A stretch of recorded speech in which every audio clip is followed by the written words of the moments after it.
La pratique du yoga est associée chez beaucoup de personnes au confort, à la relaxation, au bien-être, alors que si vous pratiquez le yoga, vous savez que cela n'est pas toujours le cas.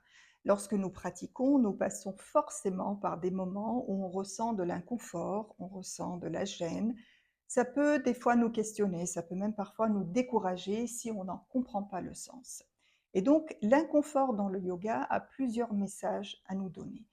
D'abord, c'est que tout moment d'inconfort que nous traversons, sur le tapis de yoga comme en dehors du tapis, est passager. Et ça nous ramène à cette notion d'impermanence qui est une notion centrale dans la philosophie du yoga.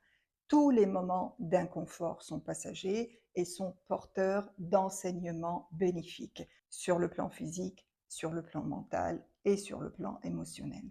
Deuxièmement, l'inconfort dans le yoga cristallise notre peur d'une transformation intérieure profonde.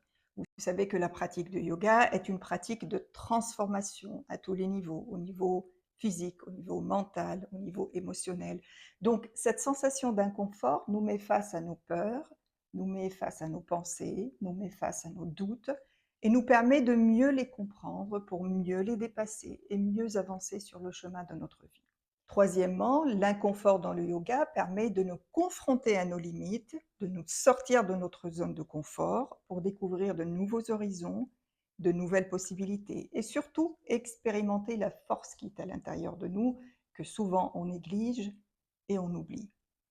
Et donc ce que je vous conseille lorsque vous traversez des moments d'inconfort en pratiquant le yoga, c'est d'abord d'en prendre conscience, d'essayer d'en comprendre les raisons et les origines, ensuite de rester toujours dans la compassion et dans la bienveillance avec vous-même. Souvenez-vous que le premier principe du yoga, c'est ahimsa, donc la non-violence et la compassion.